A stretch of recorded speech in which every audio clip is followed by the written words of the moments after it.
just put a thumbs up or something. I'll try to. If you need a little louder, I'll try to get it going. Okay, this talk is called. I can't tell if we're closing the doors or this. Anyways, we can just roll with it. This talk is called Consuming Open Source Infrastructure. So who am I? Well, my name is Spencer Crum. I work at HP. My primary open source contributions are to the Puppet ecosystem and to the OpenStack ecosystem. What we do is we run a CI system inside HP, and it turns out that it's a clone of an upstream OpenStack CI system. And Liz will be talking about that directly after this talk. So running somebody else's infrastructure as your own, it turns out, is not super trivial. I thought it would be a lot easier than it ended up actually being. So this talk is going to cover sort of why that was and what we've gone to and stuff like that. So the target audience here is really for ops or operations people. There's three main people I want to talk to today. The first are people who are currently pulling down someone else's configuration, consuming someone else's open source configuration. The second is people who are considering doing that, maybe making plans. And the third group are people who are producing something in the open source and want to learn how to do that a little bit better. As somebody who's actually doing it, I can give you some feedback. So this is very much a what are we doing talk. And it will talk about where, as we canoe across the river, we actually are. Which does not mean that I'm going to give you 10 steps to do it easily. It means I'm going to give you a few key takeaways, and that's kind of what you're going to get out of this talk. And I'll try to slow the narrative down a little bit when we get to those takeaways, so that we can really focus on them. And also, we're going to be fine on time, so feel free to ask out to get loud and ask a question immediately when you think of it. So we always define our terms when we start up something. So open source. Open source to me means something that has an OSI approved license on it. But it also means a little bit more than that. So when I first learned about open source, I was taught by Bart Massey, who's a professor at PSU. And what he said is that you can write a piece of open source software and then put it on a hard drive and then put that hard drive in the basement. And it's just as open source as it was before. And so there's this element of being able to share it, and that is kind of required. So I consider it only really an open source infrastructure if you're actively doing your best to share that code with people, not just licensing it and hiding it somewhere. And so that means you put it somewhere visible. There's another concept called open development. And so what that means is that it's not really open source unless it's developed in the open. So for instance, if a company everybody goes to the company from 9 to 5, and they have meetings inside the company, they have internal emails in the company, all the code review is internal to the company, and then a cron job runs every Friday that pushes it to GitHub, that's not openly developed, because there's not a forum which anybody can join and communicate. Okay, so infrastructure. Infrastructure, well, this is kind of the beginning of an infrastructure. It's some kind of a plan, right? And we can take that plan, that diagram of things connected to each other, and using configuration management tools like Puppet, we can put that into code. And that code can be committed to some kind of version control repository, and then that can be used to share. And now that it's code, it can be OSI licensed, and we can start talking about it, infrastructure as code. So consuming, what does consuming mean? Consuming literally means to eat, but it basically means using something you yourself did not write, that your organization did not write, someplace you got started. I'm also going to use words like upstream and downstream. I'm going to say you, me, us, them, we. And what I mean by that is that I consider myself a downstream. We at HP, we are a downstream. We consume from upstream, and upstream is OpenStack's continuous integration team. And when I say we, I generally mean downstream. And when I say they, I generally mean upstream. But we'll talk a little bit more about that later. Okay, so it's not just OpenStack that's doing this, not by a long shot. The Wikimedia Foundation has an open source infrastructure. Oh, my bad. Jenkins, our Tyler's running around here. He's always looking for people to help with the Jenkins infrastructure. And Mozilla's infrastructure is also open source. And so there's some takeaways immediately on why this is good. And the simplest thing to say is that we benefit from consuming infrastructure because we don't have to do all the work ourselves. Just right away, the fact that they wrote a 10-line shell script and we get to use it means we have to do significantly less than we used to do. It's the classic not invented here. It's the inverse of not invented here. When I was on a robot team at the end of my college career, we were building a quadcopter to fly. And one of our experienced mentors said, you should just start with the Parrot AR drone and then add your features on top of that. And we're like, no, we need to write our own. And then 10 months later, we finally had something that would fly, and we could start working on the real project. So we don't have to do all the work ourselves. This is a good thing. But I think there's a more important lesson. We benefit from consuming the infrastructure because we have confidence that the architecture is viable. And so what that means is when you set out a team of architects or a team of DevOps people to go build something, they're going to spend some time planning it, they're going to spend some time mapping it out, they're going to spend some time building it. And all that time is essentially risk. There's projects that are waiting for them to complete. There's developer time you're spending on it. And if it doesn't come to something that's useful to you, that's all lost. But if you know that someone else has used this implementation successfully, that gives you some confidence that you're not going to end up losing that much, which basically reduces the risk. So the first thing we said was an advantage was that we didn't have to write everything ourselves. And there's a corollary to that, which is that any departure we take from the reference implementation is immediately technical debt. And that's something we have to think about when we consume someone else's infrastructure. So about me, our team at HP is called the Ghostbusters, and our project is called Gozer. And we consume the OpenStack CI infrastructure. And this is kind of where the rubber meets the road, right? So there's some tools they use. They use Puppet for configuration management. They use Ansible for orchestration. They use Git for version control. And they run all their infrastructure on OpenStack. And so they have two OpenStack clouds. They have a Rackspace cloud and HP cloud, and they kind of split their servers between them. And so this is kind of what operators do with Git these days.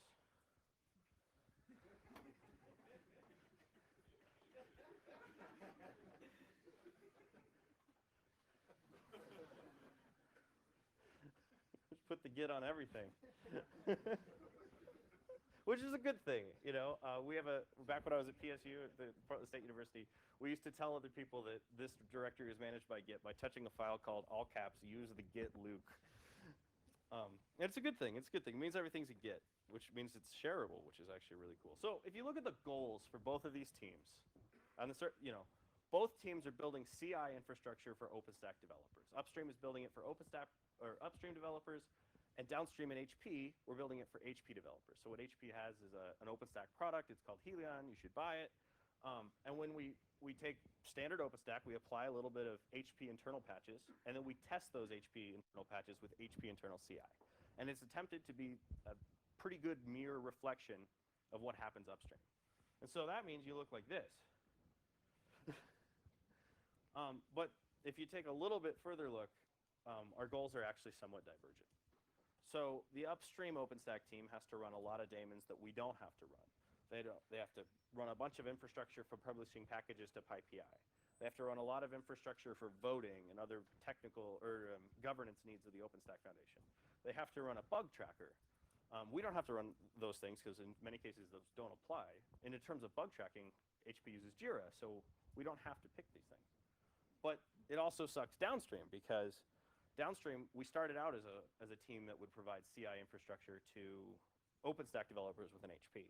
But they got so excited about the idea that now we have developers all over HP coming out of the woodwork saying, run our tests. And so we have .NET tests, and we have Docker tests, and we have VMware tests, and we have Java tests.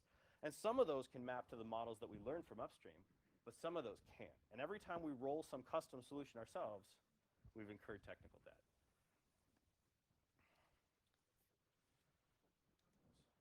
So it really, I don't know how to make a Venn diagram with open source software. This is like 45 minutes of my time. It's unreasonable. It's pretty bad. So what is the takeaways? So for a downstream, what you can do is as you get started with this project, like early in the project, look at what, you remember that diagram of everything connected to everything else. What do you not need to replicate, right? Resist the urge to replicate all the things because that's just work you're going to use, and maybe you don't have to do it. For upstreams, keep track of what you're coupling to what and where your assumptions are. And obviously, it's really hard to figure out what your assumptions are, but here's some ground rules. So don't imply co-location. So if you have two services that are co-located on the same host, talk over a local host socket. Don't just go directly to file system access. That way, a downstream can split them. Don't assume user ID and group membership. So if you SSHs one user to another user on a different host, don't assume that you have the group permissions or group write permissions in some directory somewhere. And this is kind of a good one. Firewall rules and network proximity / layout. It's really easy to think, well, our network is set up like this. And maybe you can't change that. Maybe that's just the way it is. But you can document it, which will help your downstreams figure out what to do. So let's talk about the network. So upstream, the kind of reference implementation of this CI system has two OpenStack clouds they work with. One is Rackspace, one is HP Cloud. And so every server they spin up has a public IP address, and they firewall it all the way off, and then whitelist select hosts. And so what that means is that any host on the network, or any host in the infrastructure that wants to make a connection to any other host can do so as long as it's +1 by the administrators. When we went to do that at HP, we made a mistake of not respecting that infrastructure, that network topology. And so we built it out with two data centers. Well, one data center in a physical data center in Fort Collins in Colorado, an HP data center. And we put some of our infrastructure on HP Cloud. And that represented a different network topology because connections from the data center to the cloud were fine. That works. But the cloud can't make connections into the data center. And so the reference implementation has push, push, push, push, push, push, push. And we had to hack it to be push, push, pull, which is hard enough to begin with. But we had to somehow trigger pulls. And so it ended up looking kind of like this.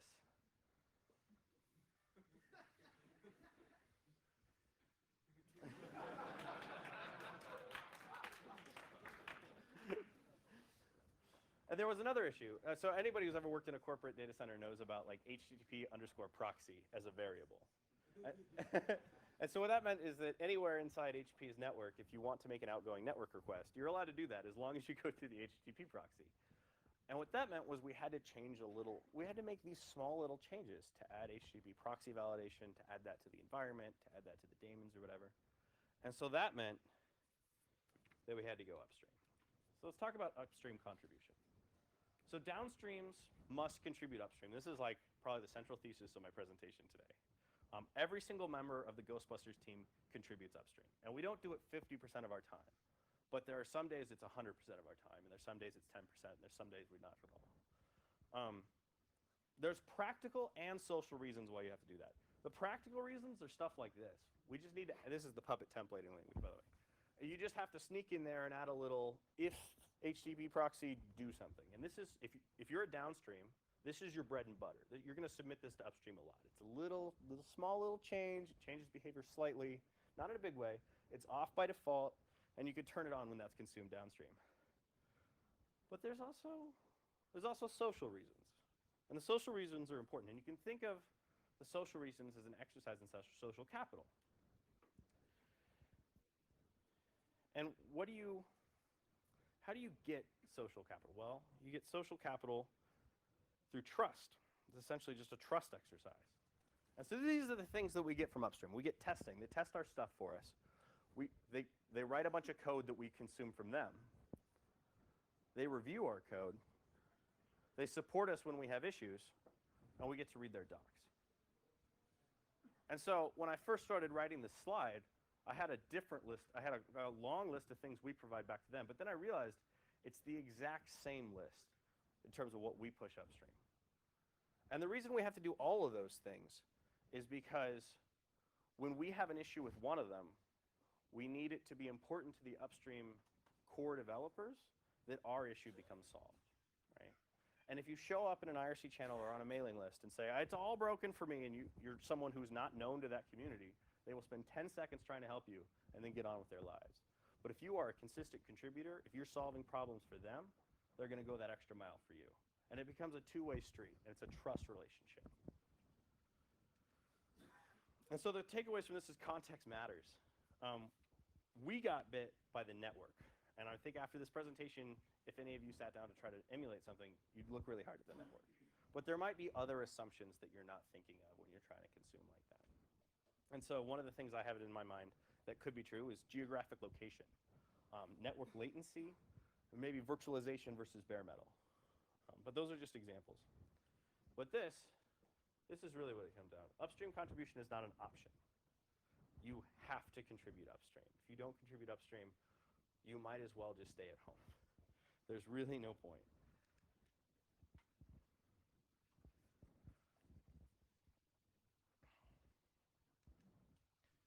So there's different levels of, different ways to contribute upstream, different levels of upstream contribution. And you can kind of describe it in two camps. You can say successful upstream contribution and unsuccessful contribution upstream. And these are the same rules for contributing to any public open source project, except this one happens to be infrastructure related. And it's simple things. It's being consistent.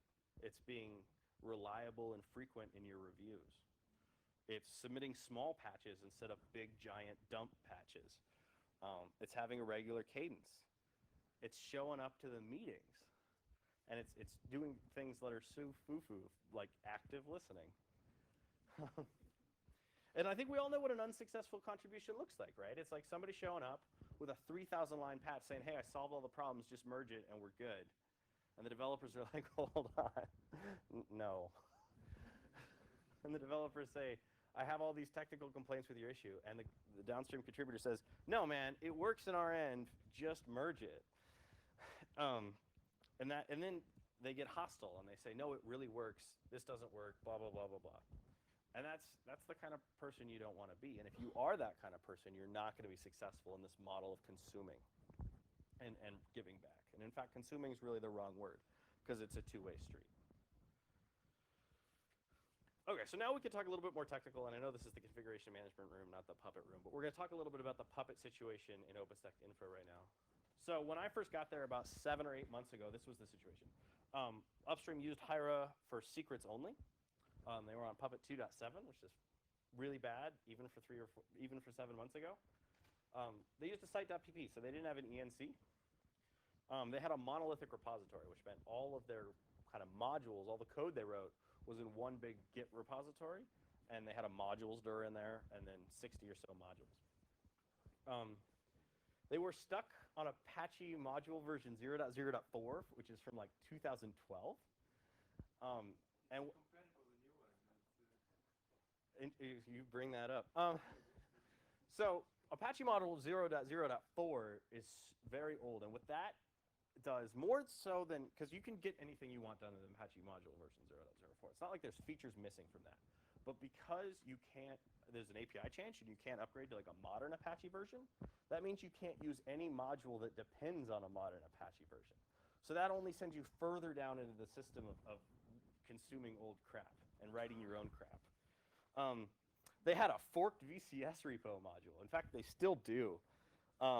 Which means that, so there's OpenStack CI -VCS repo instead of Puppelabs -VCS repo, which pisses off the module installer and like nobody's ends. They had a decent role system, and we'll talk about that in a minute. Actually, we'll talk about that next, which turned out to be really good. And they had a shell script for installing Puppet modules. So what that means is that rather than using R10K or something, it's just a shell script and it wraps Puppet module install. So for the roles, they had a pretty good role system. So there was a module, an entire module called OpenStack_project. And that had classes like OpenStack_project : Jenkins. And that's where they tried to put most of their OpenStack specific stuff. And then they had a module Jenkins, which they wrote themselves, that was more or less free of hard-coded variables. Of course, there's hard-coded variables all over the place. But at least there's a way forward here, right? And the same with Zool, which is a daemon we wrote, which Playa will probably tell you about. And so when we were bootstrapping this, when we were first getting it, I should probably use my note cards. When we were first getting things ready to go, we did a deep copy of OpenStack project to a new module called HP. And so we then did a find replace everywhere it said OpenStack project, we replaced it with HP. So now we had our own HP : Jenkins that could go use the kind of public Jenkins module. And what we actually did is 2 Git repositories. So we pulled down our config repo, which basically just had the HP module in it, and theirs, which had OpenStack project as well as a bunch of other modules. And we put both of those directories in the module path. And so OpenStack project, or OpenStack_project was still available, but it wasn't referenced anywhere in our site.pp. So it actually worked pretty well. And that gave us the opportunity to like do some really neat stuff. Like we can change in HP anything we actually need to change without touching upstream. And downstream, we can just run git pull or git cherry pick to pull changes from downstream. So that's a really great way of describing something that actually went pretty terribly. So we fork every repo we use, which you can argue about that decision or not, but we need to be able to control what's in our environment, so we kind of need to control it, so we kind of need to fork it. And we very rarely sync that kind of public from upstream. We are 1,000 commits behind, like no joke, which isn't actually as bad as it sounds. But the worst part is that we have this several patches ahead, so there's places where we needed to change it, and now that we have changes on our own, we can't just pull anymore. It's going to be merge conflicts. It's pretty rough.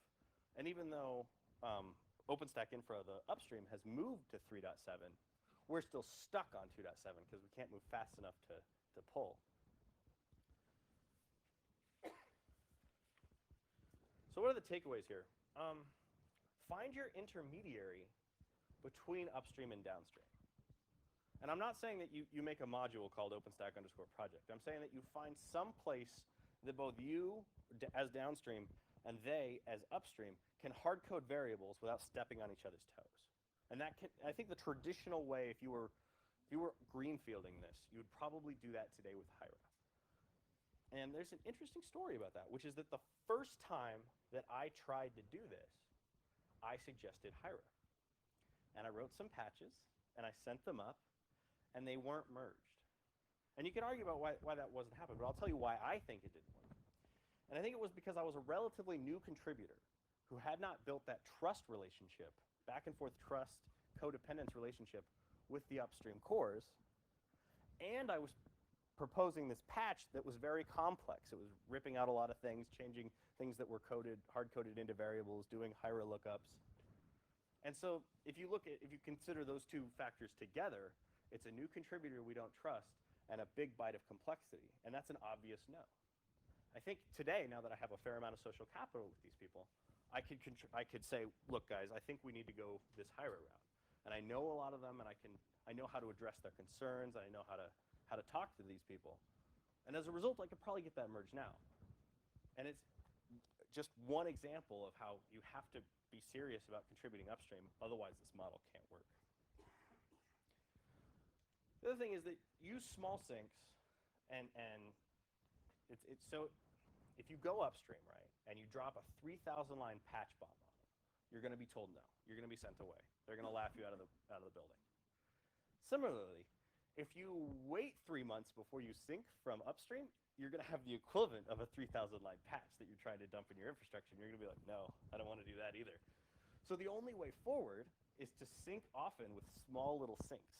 And what that means is you need some kind of testing framework. And one of the errors we made is we didn't set up some minimal acceptance test framework at the beginning. And that has put us very far behind. And that's why what I mean by reflexive of upstream is that if you wouldn't accept it upstream, why would they accept it downstream? Or if they wouldn't accept it upstream, why would you accept it downstream? Excuse me. So this is my model for keeping up with upstream. I don't know if you guys are familiar with the story of Sisyphus. If I recall correctly, Sisyphus was a Greek who pissed off a god, and so he was sentenced for life to push a boulder up a hill. And he could, as soon as he pushed it up the hill, it would roll down again, and he'd have to push it up. Or he could be a kitten on a sled. So let's talk about what has happened since upstream, and I am pretty serious when I say that the Ghostbusters are a big part of these changes. We've upgraded from Puppet 2.7 to Puppet 3. Also note that I use the word we. I totally consider myself a part of the OpenStack upstream team, and I think they consider me a part of the team too. And that's the way you should, that's your goal. We've split the data into a separate Git repository. And interestingly enough, we did not actually use Hira. So there was a lot of hard-coded data. There's some config files that Playa will tell you about later. But there are these giant blobs of data like YAML and which jobs to run and how many projects there are and who's allowed to merge what where. And as a kind of a Puppet fanboy, my inclination is to put that all in Hira. But what the team figured out to do is they can put these flat config files that configure that daemon in a Git repository and just tell Puppet VCS repo to just make sure it's over there and point Zool at it and point the daemon at the config file, and you're done. You don't actually need the complexity that Hyra provides, which turned out to be a really cool result. It also means that there's now, when someone pulls down our configuration and tries to use it downstream, they just have to add their own Git repository full of config files. It's pretty slick. We've split the monolithic repo into repos for modules. So like yesterday or something, Jeremy sent out an email that said, we announced that we have 61 new modules.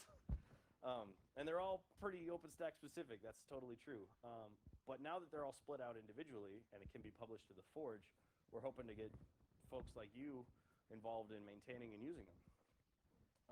There's machinery to release modules to the Forge using Puppet Blacksmith, more or less the same way we release PyPy modules right now. So if we want to release a new version of, say, OpenStack Nova, what somebody does who's core on Nova is they make a signed Git tag, and they push that Git tag into our code review system, and then machinery fires, and it ends up on PyPI. So now you push a signed Git tag of a Puppet module, and some machinery fires, and a new version ends up on the Forge, which is great pipeline. So you said that the Apache 0.0.4 module was pretty good. You said, okay, well, somebody in our team is really excited about the Puppet 0.0.4 module, and that's because the Puppet Apache 0.0.4 module is weakly modeling. So a modern Apache module, you have defined types for mod rewrite rules, for example. And so you have to not only understand your Apache configuration, but you have to translate that into the Puppet DSL. What the Apache 0.0.4 module lets you do is just say, here's a template, put that in my vhost pools. And so that means you as an administrator can write native Apache code and Puppet will figure it out. Puppet won't have any visibility into the resource it's creating, but it can get the job done. And so some people think that that's feature complete. It's weakly modeled versus strongly modeled. It's just as good. And so what we've actually done is we've done a deep copy and another find and replace. And we've created an OpenStack HTTPD module, which means that anybody who's a stickler and wants to use the old one can use that one, but it can coexist in the same module path with a modern Puppet Labs Apache module, which means that we can pull in a new one and there's an actual upgrade path. It also means that anybody who wants a weakly modeled Apache module can use ours. We have made our install modules.sh script super smart. It now has 3 different types of modules. It has modules to install from the Forge, modules to install from Git, and modules to install during integration testing. And that ties into the last thing, which is we've built this integration testing system upstream so that when you propose a change to the Jenkins module, it tests that with all the other modules and the site.pp and upstream to make sure that everything works. Now, it's not the best testing. It's kind of weak testing, because all it really does is make sure that Puppet compiles. But that's better than we were before.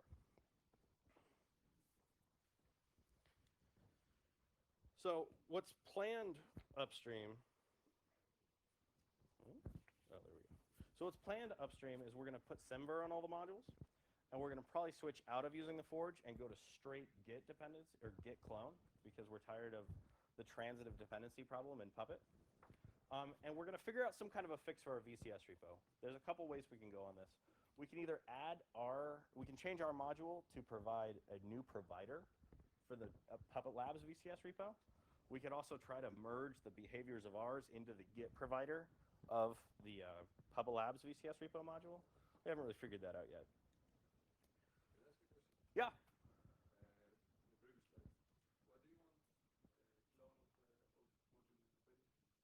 So when you use Puppet module install, you have a transitive dependency problem sometimes.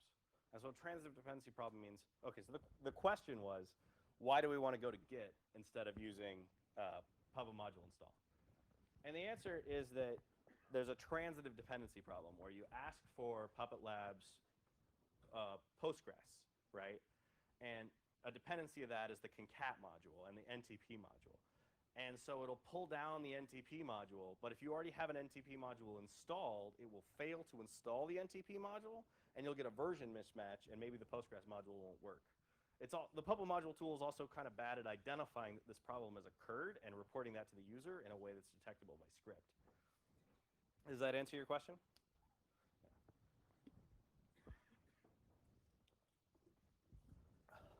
So what's planned downstream is we're going to start dog fooding the OpenStack product that HP develops, which means that we're going to change from a network that does not well reflect the reference architecture to a network that does well reflect the network architecture. That's going to be huge. We're planning to upgrade to Puppet 3. That's in progress, but we're operators, right? So we're fixing the machine while it's driving, and so that's scary. We have testing. We have minimal kind of weak testing, but effective testing upstream that we want to bring downstream.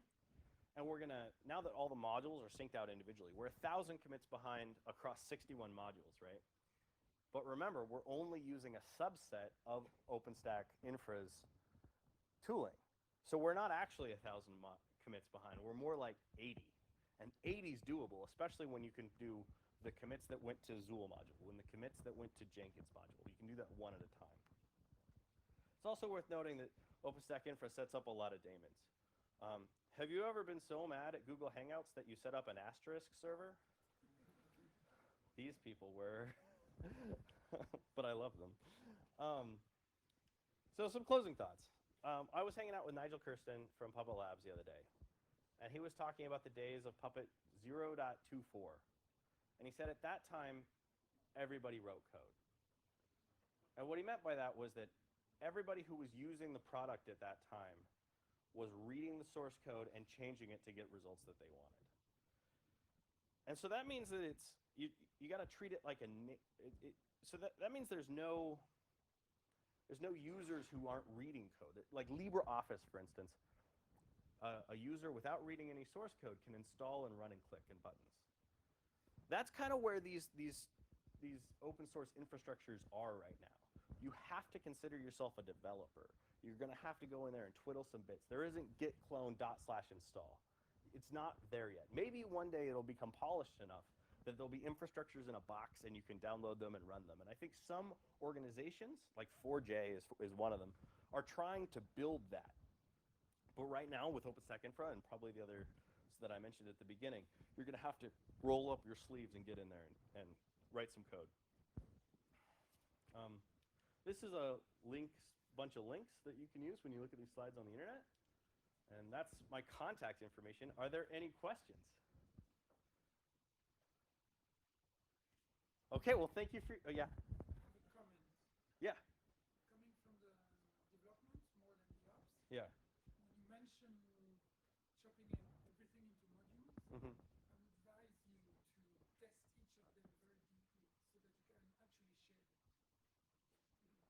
So that anyone that wants to fix one of those modules does not need to fix everything. You just need to fix this module. Yeah. That is absolutely one of the paths we want our development to take, which is that the modules right now, despite best efforts, have cross-dependencies, right? Hidden cross-dependencies, the worst kind, right? So what we want to do over the next several weeks is identify where those are and nip them in the bud. And if we need to have a clear dependency, we need to call that out in the documentation and stuff. Yeah? One more thing, test them outside the rest of the infrastructure. Yeah, so usually there's like unit. This way you get rid of those hidden dependencies. Yeah. So unit versus kind of acceptance, so yeah.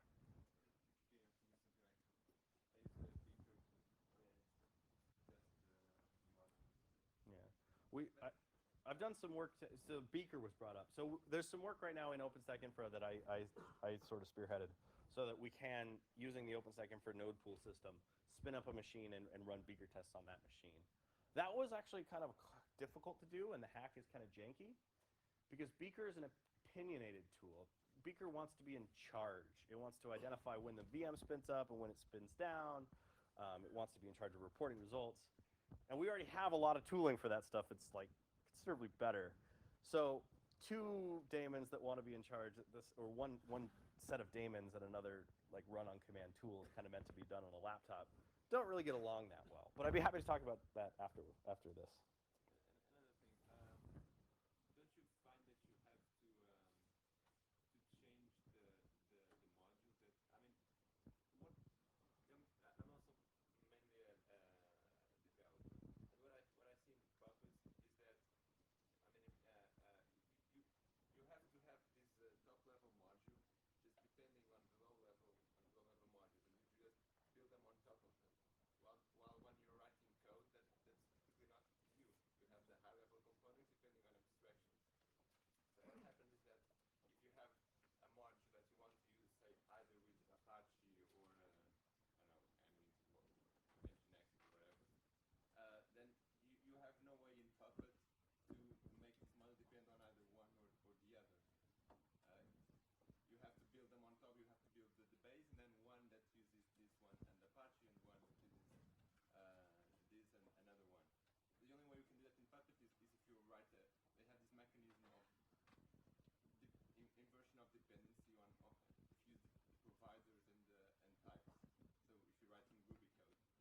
So one of the things I did, so I wrote a module called Puppet Board, right?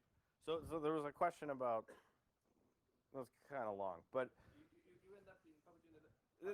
the idea was that you don't have real abstraction layers in Puppet. You still have to ask for what you want, even if you're at a high level. And so you can't ask for web server. You have to basically be specific about Apache versus Nginx, right? So what we did in the Puppet Board module was I too got tired of forcing dependencies on people. And so there's a class you include to set up the Puppet Board WSGI application. And then you include either a Puppet Board : Apache or a Puppet Board : Nginx. Yeah, but you have to build all those extra classes to just. So that's provided by the public module, and you just pick one. That's better than nothing, I guess. Yeah, I think there should be a mechanism to abstract into, like they have internally. Okay, well, thank you for your attention, everybody.